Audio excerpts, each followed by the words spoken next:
Assalamualaikum warahmatullahi wabarakatuh.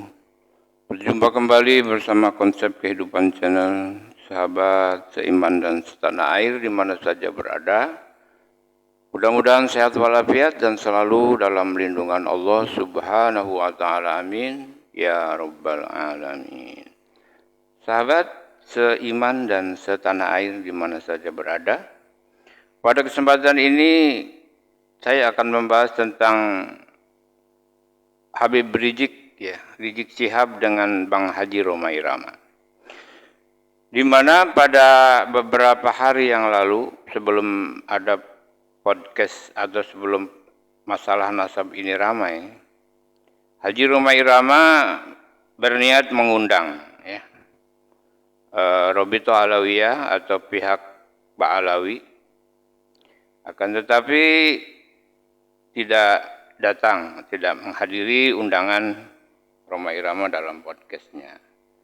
Rhoma Irama sempat beberapa kali mengatakan dalam setiap kali podcast, karena Bang Haji Rhoma Irama pada dasarnya ingin mendapat counter dari pihak Robito Alawiyah untuk masalah nasab yang timbul di masyarakat saat ini. Kemudian ternyata jadi ada jawaban dari Habib Rizik bahwa kenapa pihak Robito Alawiyah tidak datang. Jadi sebabnya tidak datang karena dilarang katanya oleh Habib Rizik, karena menurut pandangan Habib Rizik bahwa Haji Rhoma Irama sudah tidak sejalan lagi dengan mereka, jadi sudah berlawanan gitu ya. Haji Rhoma Irama ada di seberang kubu Haji Imaduddin, di kubu yang menolak, di kubu yang mencari kebenaran daripada Habib atau nasab Alawi ini ya. Nah, akan tetapi pihak Ba'alawi barangkali nilainya bukan meneliti, tapi malah memfitnah dengan biaya-biaya, katanya ada yang biayai. Sebetulnya hal yang terjadi, ini menurut analisa saya, bahwa pihak yang meneliti nasab Ba'alawi, kebenaran nasab Ba'alawi terjadi karena akibat ulah dan perilakunya para Ba'alawi yang tidak sesuai dengan Rasulullah, tidak rahmatan lil alamin yang ada saat ini, malah sebaliknya bertolak belakang dengan sifat dan akhlak Rasulullah. Sedangkan kita tahu bahwa kata Siti Fatimah Al-Zahra bahwa Nabi Muhammad Shallallahu Alaihi Wasallam itu adalah berakhlak Al-Quran, ya kan? Berakhlak Al-Quran, akhlaknya Al-Quran.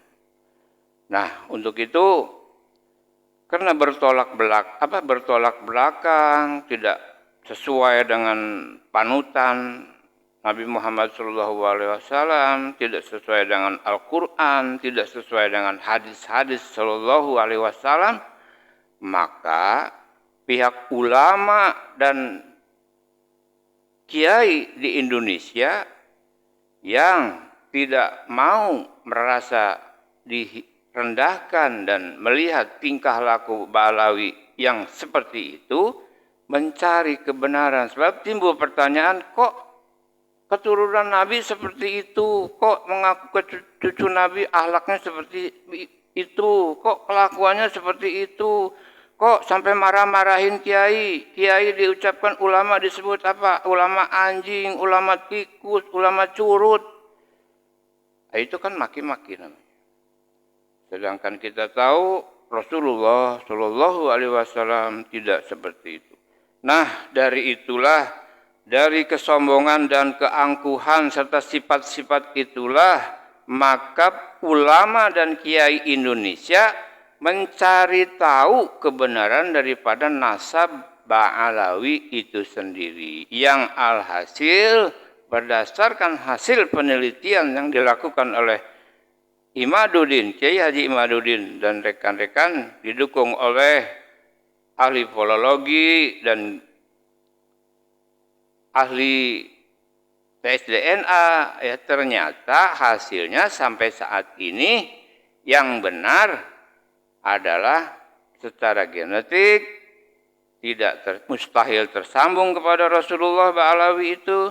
Kemudian secara ilmu nasab, sejarah nasab tidak terkonfirmasi dan didukung oleh menurut ilmu filologi itu jong pada buku nasab, pada sejarah nasab, dan kemudian menurut ahli tes DNA, hasil tes DNA bahwa Ba'alawi itu ternyata berhablu grup G, sedangkan Rasulullah berhablu grup J1.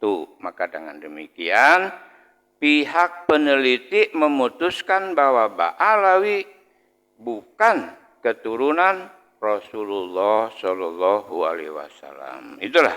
Seperti itulah hasilnya. Nah, akhirnya bertolak belakang pihak Ba'alawi sendiri, ya pasti nggak nerima lah, orang dia hidupnya dengan nasab, ya kan? Hidupnya dengan nasab, tidak pakai nasab tidak hidup. Kalau Ba'alawi, terus terang Ba'alawi tidak pakai nasab tidak hidup, ya. Mereka hidupnya dengan nasab Rasulullah. Dengan mengkaitkan nasab Rasulullah, Ba'alawi baru bisa pada hidup. Bisa gaya, bisa senang, bisa dapat posisi, bisa dapat harta, dan sebagainya, dan sebagainya. Itulah kenyataan yang terjadi saat ini. Dan itu semua akhirnya disepakati oleh ulama-ulama yang nasionalis, menyatakan bahwa memang benar Ba'alawi ini bukan dan tidak bernasab kepada Rasulullah. Apalagi dengan para wali songo, ya apalagi ada pembelokan sejarah, pembuatan kuburan-kuburan baru, pemba'alawian kuburan, pemba'alawian sejarah. Nah, itu kan udah niat-niat yang tidak baik. Akhirnya para cendekiawan, ulama dan kiai Indonesia mencari jalan dan mencari tahu kenapa seperti ini dan apa terjadi seperti ini dan ada unsur apa di belakang ini semua. Dan para ulama serta kita sepakat bahwa Ba'alawi memang ada niat di lain atau di luar itu semua. Ada niat terselubung ingin menguasai Indonesia dan merendahkan ulama-ulama Indonesia. Sedangkan saat ini saja dia sudah merasa di atas, bahkan mereka sudah menempatkan kastanya adalah di kasta nomor 1, sedangkan ulama-ulama Indonesia Nusantara itu di kasta kedua. Itulah. Nah, baiklah. Untuk permasalahan masalah jawaban kepada Roma Irama, kita ikuti saja video dari jawaban Habib Rizik, dari jawaban Rizik Syihab kepada Bang Haji Roma Irama. Yuk kita ikuti.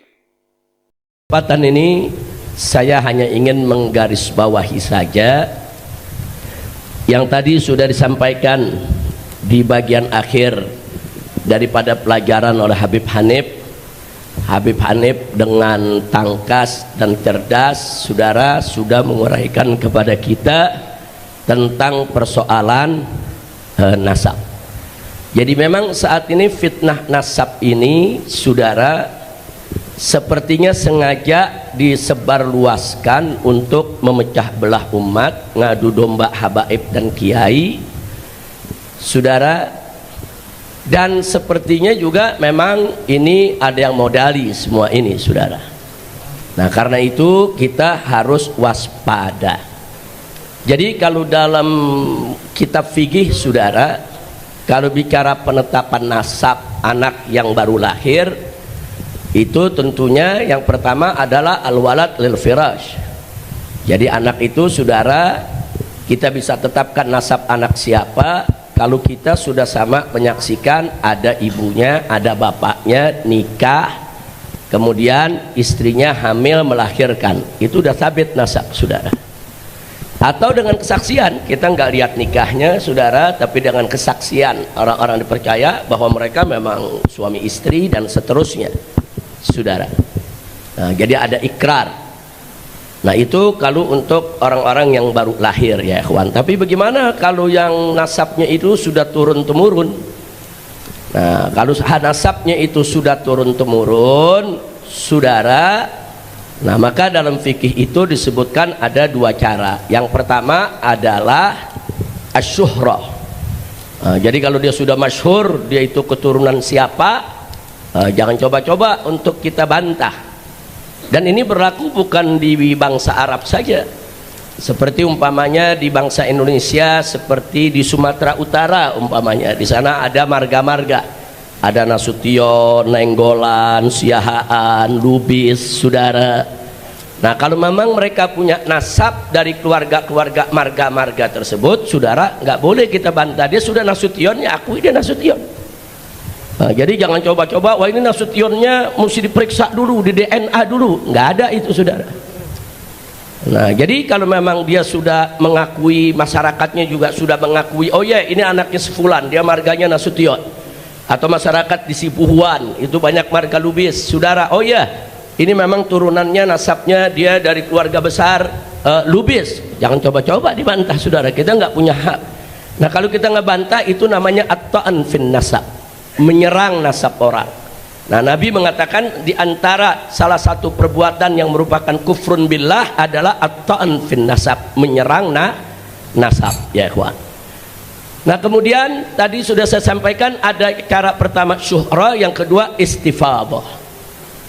Jadi dalam kitab fikih cukup udah syuhra istifadah selesai, hakikatnya serahkan kepada Allah ya ikhwan. Nah, jadi kalau sudah syuhra istifadah, sabit sudah nasab seseorang. Apalagi nasab ba'alwi. Nasab ba'alwi ini istimewanya, saudara, bukan hanya syuhra dan istifadah, tapi ijma ulama. Luar biasa. Enggak mudah cari nasab di zaman ini, saudara, yang diijmakan oleh ulama dari semua mazhab, bukan hanya mazhab Ahlus Sunnah wal Jamaah. Saudara, ulama-ulama, pemuka-pemuka kalangan Salafi, Wahabi, saudara, mengakui, walaupun ada beberapa yang nawasib yang enggak mengakui, saudara. Kemudian ulama-ulama Ibadiyah ini dari kalangan Khawarij, ada di negeri Oman, mengakui nasab ba'alwi, saudara, sabit dzurriyyatur Rasul.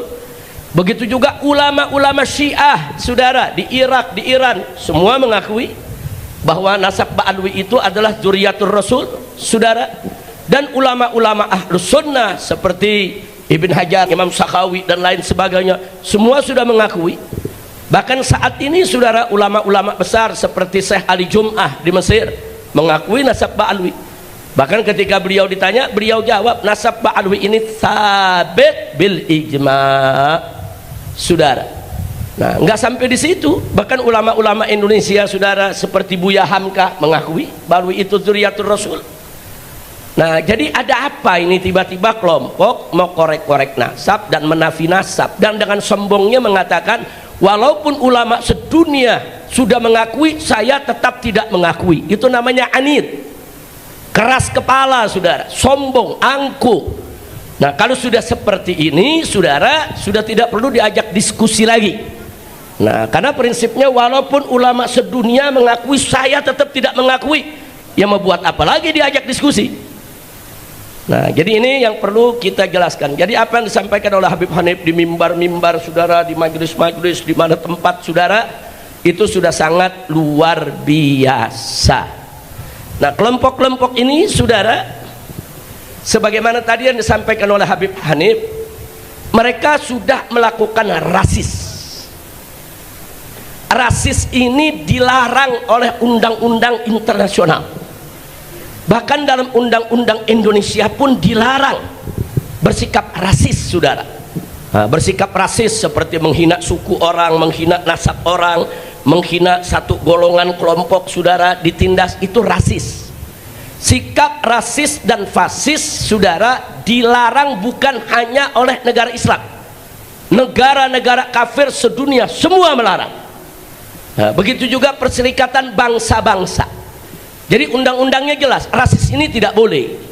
Cuman yang saya heran, Mabes Polri sampai saat ini diam. Nah ini perlu saya kupas sedikit, saudara. Jadi kami sudah mengirim sejumlah advokat untuk mengawal seorang Ba'alwi ke Mabes Polri untuk membuat laporan karena sikap rasisnya ini, saudara, sudah kelewat batas. Pertama, ada caci maki, hinaan, pelecehan, bahkan ancaman sweeping. Jangan lupa itu. Ini sikap rasis sudah kelewatan. Jadi dia bukan hanya mengumbar kebencian, menyebar kebencian, saudara, tapi juga membahayakan keselamatan nyawa Ba'alwi. Kita tidak takut, tapi ini nggak boleh dibiarkan, saudara. Harus diproses secara hukum. Kita kirim pengacara, saudara, dan kita kirim Ba'alwinya untuk melapor. Sampai di sana diskusi lebih dari 4 jam di Mabes Polri, sampai ke meja cybercrime, saudara. Kriminal daripada kriminal cyber, saudara. Enggak dilayan, mereka tolak. Nah, justru sekarang yang saya ingin protes adalah Mabes Polri. Saya ingin protes langsung ke Bapak Kapolri. Ada apa? Ini ancaman rasis, melanggar undang-undang. Ini ancaman sweeping, membahayakan keselamatan orang. Ini mengganggu ketertiban umum. Ini membuat kegaduhan. Dan ini disebarluaskan kebencian itu lewat ITE. Ada undang-undangnya semua. Kenapa tidak ditindak? Kalau alasannya belum ada yang lapor, bohong. Kita sudah kirim, saudara. Saya bisa hadirkan pengacara-pengacaranya, saudara, dan Ba'alwinya yang melakukan laporan di sini. Nah, jadi ini ada apa? Nggak dilayani, ada apa? Apakah ini memang pesanan rezim sehingga Kapolri nggak berani? Apakah ini proyek, saudara, dari BEN atau BNPT atau apa? Kita bertanya. Kita tidak menuduh, kita bertanya kenapa? Ini kan ada kekuatan yang membuat Kapolri nggak berani bertindak, saudara. Siapa itu yang punya kekuatan di atas Kapolri? Nah, jadi kita bertanya, ada apa? Kan kita Ba'alwi mau ikut prosedur hukum. Ayo kita prosedur hukum.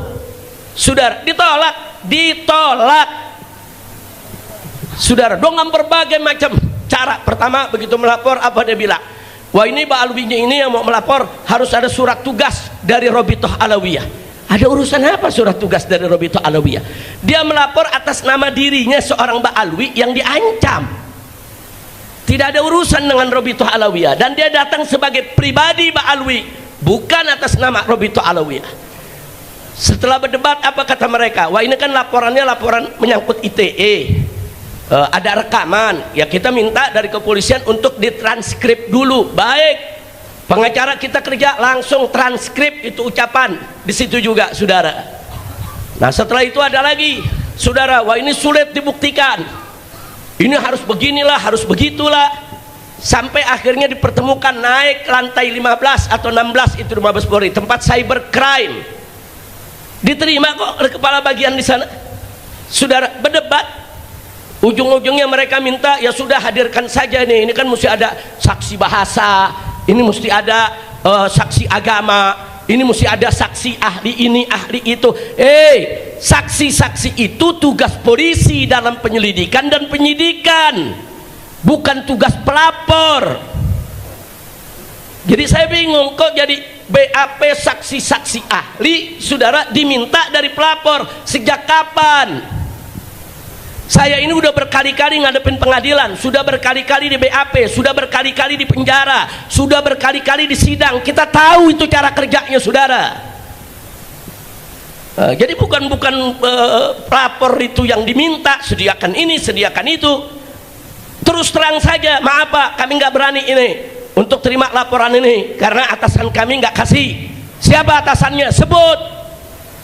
Sebut aja. Mabes Polri nggak berani. Kenapa? Karena ini program, Pak. Sebut aja. Fair, jujur, adil. Jadi ini yang perlu kita sampaikan. Jadi jangan anggap ini belum dilaporkan. Sudah dilaporkan, saudara. Ini sudah dilaporkan, proses. Nah, artinya di sini ada pembiaran, kesengajaan, tindakan rasis yang melanggar undang-undang dan menebar kebencian lewat ITE, saudara, dibiarkan. Dan mereka gerilya datang kemana-mana saudara, menebar fitnah. Nah ini nggak boleh dibiarkan saudara. Nah sampai-sampai ada seorang artis dangdut pun terpengaruh. Kemudian dia ada rekamannya mengatakan, Habib Rizik minta telepon saya kepada seorang ustadz, katanya ingin menegur saya. Siapa lu? Pakai ngomong siapa lu saudara? Mestinya tabayun dulu. Saya memang mencari nomor telepon Bang Haji Roma, saya sebut namanya saudara.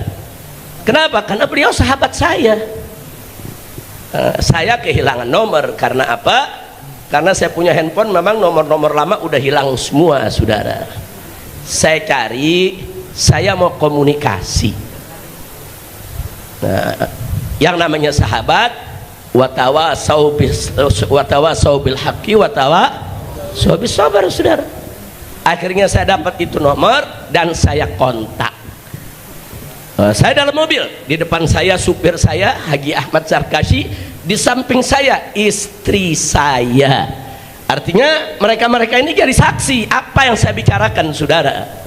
Jadi jangan ngarang-ngarang. Nah jadi saya sampaikan begitu salam, assalamualaikum warahmatullahi wabarakatuh. Gimana Bang Haji? Baik, sehat walafiat. Semoga antum tetap sehat walafiat. Kita doakan. Nah habis kita doakan, kita sampaikan, Ji, ana dapat kabar ini dari para ba'alwi yang ada di Jakarta, habaib. Katanya begini, antum nih ada undang seseorang yang nyerang ba'alwi. Nah terus dia katakan, oh iya beb, kita memang lagi bikin diskusi di sini. Ya nggak apa-apa, cuman kalau boleh, ana mau kasih masukan. Kalau antum ingin diskusi yang objektif, independen, undang dari kedua belah pihak. Nah ini antum ngundang baru satu nih, Habib diserang-serang. Udah gitu sikap antum seperti membenarkan. Nah sekarang usul undang itu Gus Rumail. Nanti habis Gus Rumail undang Habib Hanif. Saya sampaikan. Atau kalau antum masih belum puas juga, yuk kita ketemu. Antum ketemu sama ana di mana, kita ngobrol. Kan kita biasa ngobrol bareng, kita ngopi, kita ngeteh. Bahkan sampai kita katakan, Ji, ana nih sayang sama ente, sayang. Dan habaib ini banyak cinta sama antum. Hati-hati, jangan sampai antum terjebak dengan gerakannya para begal nasab.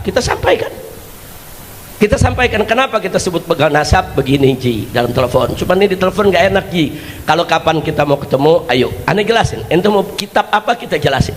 Ente sahabat ana mau makan siang bareng, ayo. Kita ketawa-ketawa nggak ada masalah, saudara. Nah kalau dia cerita ada ustadz, Ji, Habib Rizik ini minta nomor ente mau ditegur. Ya tabayun dulu dong. Kalau perlu ngomong Habib Rizik, ente mau negur aneh, siapa lu? Begitu dong. Itu gentleman saudara, kan satria bergitar. Ya kalau satria terus lagi, lu mau negor gue, siapa lu mau negor gue, begitu dong. Nggak ada pembicaraan di situ saudara. Kita penuh kasih sayang dan cinta, kita sampaikan. Sampai terakhir kita bilang al-afuji ya, jangan tersinggung.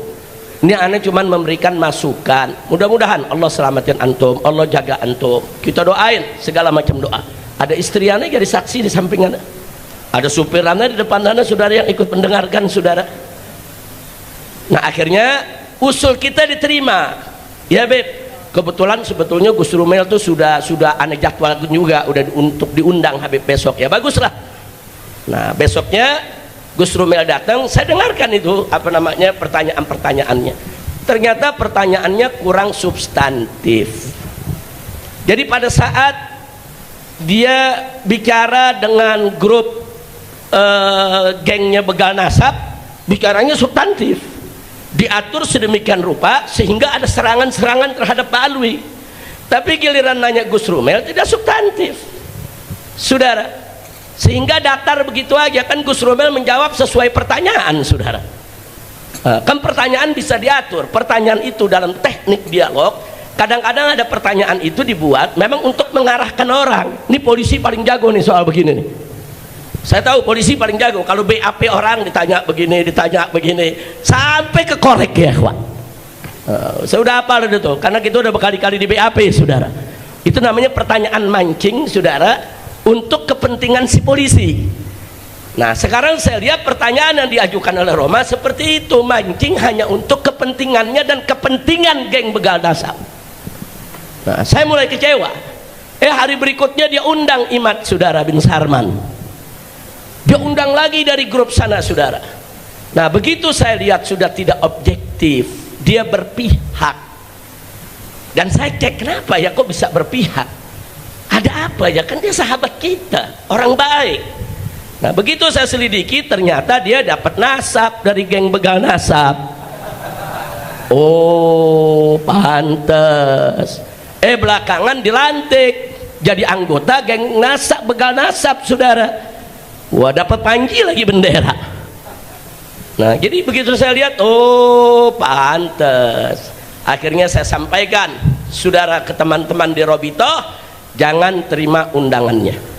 Dan saya sampaikan ke Habib Hanif, jangan terima undangannya. Nah, karena kalau sudah tidak objektif, kalau orang sudah berpihak tidak objektif, nggak bisa. Orang kalau mengundang di podcast ada dua pihak yang berseteru, itu harus objektif. Dia tidak boleh berpihak, saudara. Dia harus di tengah-tengah. Dan pertanyaannya baik ke kanan maupun ke kiri harus, saudara, substantif, menyentuh akar persoalan. Tapi kalau dia sudah berpihak dari ke sebelah sana, dapat nasab, dapat kartu anggota, saudara, dilantik sebagai bagian dari geng mereka, saudara, ya kalau sudah begitu nggak bakal bisa objektif. Maka itu saya usulkan ke Robito, tolak undangannya. Hanif tidak usah terima undangannya, apalagi saya, saudara. Jangan sampai nanti saya mengatakan dia mau paksa saya datang. Siapa lu? Nah, kan kita juga bisa ngomong begitu. Emang dia doang yang bisa ngomong? Siapa lu mengundang gue? Jangan, bahasa-bahasa begitu nggak boleh dikeluarin, saudara. Itu bahasa jelek. Itu bahasa yang bisa merusak silaturahim. Itu bahasa yang bisa merusak hubungan. Saya sudah sediakan, kapan Ji? Kalau ente mau, sebutkan aja waktunya kapan. Kita makan siang bareng, kita ngobrol yang enak. Ente mau nanya apa aja, ana siap untuk jawab. Nah, tapi belakangan ternyata dia masih makin condong ke sana, dan akhirnya ada sengaja atau tidak sengaja, atau saya katakan Bang Haji Roma ini kurang teliti, saudara, percaya satu info disebarluaskan dengan sumpah kepada Allah. Demi Allah, saya ditelepon dengan orang yang mengaku dari Robitoh Alawiyah menawarkan saya nasab. Saya diminta untuk beli nasab. Dia sendiri ngomong, ditelepon oleh orang yang ngaku dari Robitoh Alawiyah. Telepon dulu dong ke Robitoh, bener apa enggak? Bukan langsung bersumpah, saudara, di hadapan media terus disebarluaskan. Itu fitnah. Dan Robitoh Alawiyah sudah bikin pernyataan, tidak pernah, saudara, menjual nasab atau menawarkan orang untuk beli nasab, enggak ada, saudara. Sudah Robitoh Alawiyah sudah bikin pernyataan. Jadi dibantah, ada pernyataan seorang artis dangdut, saudara, Robitoh membantah, Robitoh tidak pernah kirim orang dan tidak pernah telepon orang.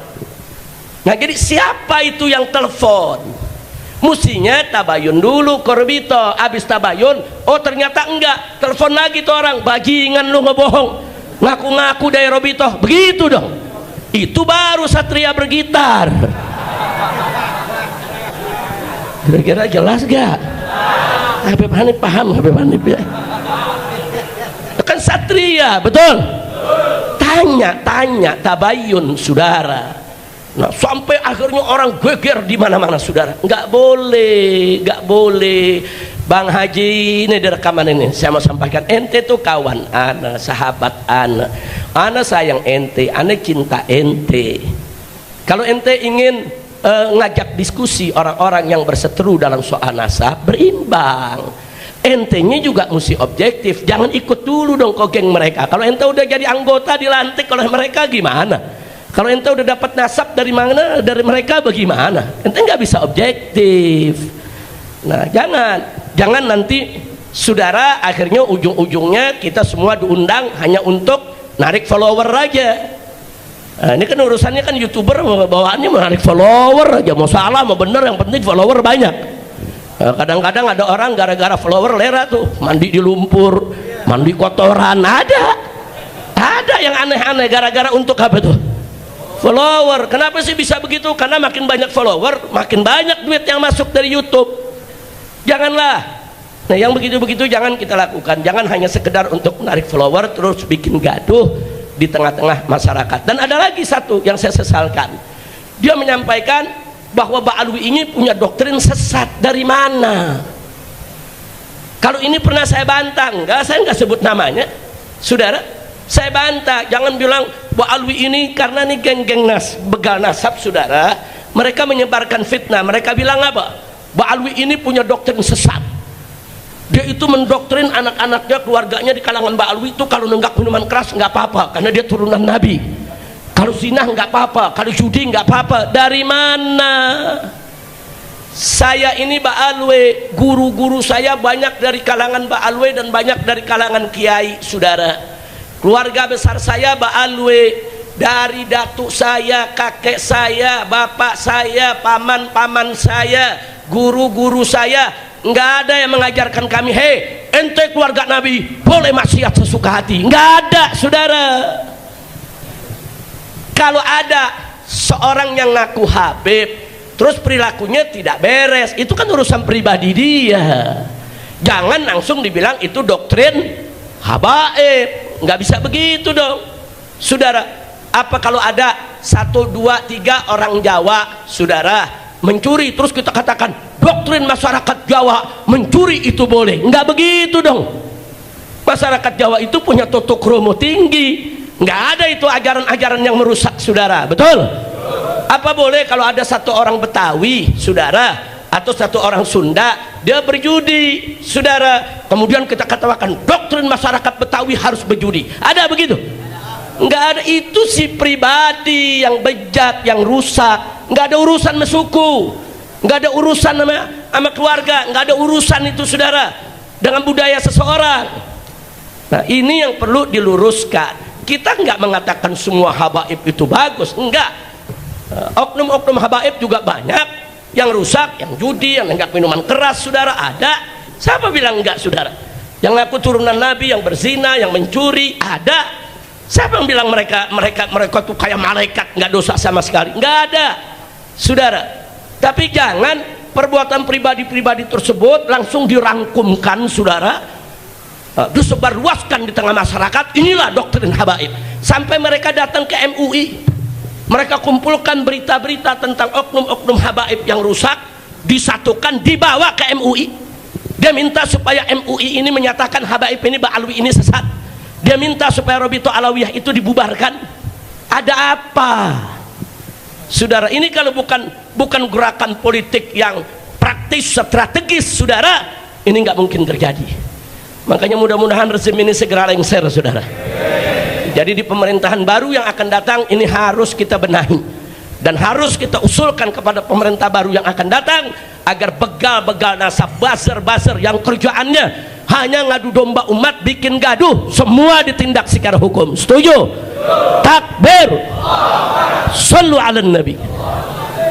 Nah, jadi itu, saudara. Jadi saya lihat Bang Haji Roma Irama sudah terlalu jauh. Jadi ya jangan salahkan kalau saya mengusulkan Robito tidak usah datang. Saya larang, saya punya menantu Habib Hanif ataupun mantu-mantu saya yang lainnya untuk menerima undangan podcast bersama Bang Haji Roma tentang nasab. Enggak, jangan, karena dia sudah berpihak. Dia sudah ada di kelompok seberang sana, saudara. Nah, kalau sudah berpihak berada di kelompok seberang sana, ya saya minta maaf, kita tidak lagi di barisan yang sama, saudara. Saya bersama Bang Haji Roma Irama, bersama Kiai Haji Hasim Muzadi, bersama Pak Din Samsuddin, saudara, bersama Kiai Haji Zainuddin MZ, saudara. Dulu kami sama-sama bikin organisasi namanya Fahmi Tamami, saudara. Untuk apa? Untuk menjaga masjid-masjid umat Islam agar tidak direbut oleh kelompok-kelompok di luar Ahlus Sunnah. Karena ketika itu banyak masjid-masjid direbut, saudara. Nah, umat ini goyang. Anak Kiai Hasim Muzadi mengusulkan kita bentuk aja Haji Roma Irama yang menyambut, Kiai Haji Zainuddin sambut, rame-rame kita sama-sama, saudara. Nah, saya berharap jangan gara-gara soal begal nasab, Haji Roma seperti ini, akhirnya kita bubar, dipahami tamami ya ikhwan. Padahal organisasi ini bagus. Nah maka itu kita doakan, semoga Bang Haji Roma Irama dapat taufik dan hidayah, kembali ke jalan yang benar. Kita nggak minta Haji Roma Irama dukung habaib, enggak. Kita nggak minta dukung Ba'alwi, enggak. Objektif aja. Sebagai seorang YouTuber, podcast, objektif. Jangan memihak. Jangan memihak. Kalau dia tidak memihak, insya Allah siapapun diundang akan datang, saudara. Saya siap datang. Robito kita minta untuk dorong untuk datang. Habib Hanif, semua mantu saya datang. Kalau objektif. Tapi kalau sudah berpihak, dapat nasab pula, saudara. Nah, udah gitu dapat kartu anggota lagi dari geng Ibad bin Sarman, saudara. Nah kalau sudah begitu, maaf, saudara. Hadza firaq baini wa bainak. Ini perpisahan kita sampai di sini. Nah, jadi ini yang perlu kita sampaikan. Enggak, saya di sini bukan ingin mengecam atau menjelekkan seseorang. Saya hanya ingin klarifikasi dari hati yang paling dalam. Saya cinta dia, saya kasih nasihat. Tapi kalau dia merasa ditegur, enggak terima, ya urusan dia, saudara. Kita kan nasihat kan enggak maksa orang. Mau diterima alhamdulillah, enggak mau diterima juga enggak apa-apa. Kira-kira jelas tidak? Nah, itu yang ingin saya sampaikan, dan saya minta kepada semua yang ada di sini, sebagaimana tadi sudah dijelaskan panjang lebar oleh Habib Hanif, mestinya persoalan fitnah nasab ini harus segera kita akhiri sampai di sini, saudara. Enggak usah lagi kita ribut-ribut soal nasab. Yang mau ngakuin silakan, enggak mau ngakuin enggak apa-apa, saudara. Nah, nanti kan ada pengadilan Allah di akhirat. Nah, nanti kita lihat saja siapa yang disambut oleh Nabi dan siapa yang enggak disambut oleh Nabi. Nabi nggak bakal sambut orang-orang yang membenci anak cucunya, saudara. Nabi nggak bakal berikan senyum kepada orang-orang yang benci kepada anak cucunya, saudara. Dan Nabi, saudara, akan menyambut siapa saja dari umatnya yang cinta kepada ahlul baitnya dan cinta kepada para sahabatnya. Mudah-mudahan kita termasuk golongan yang disambut oleh Nabi, diberikan syafaat oleh Nabi, agar kita bisa masuk surganya Allah dan kumpul bersama Nabi kita Muhammad sallallahu alaihi wasallam.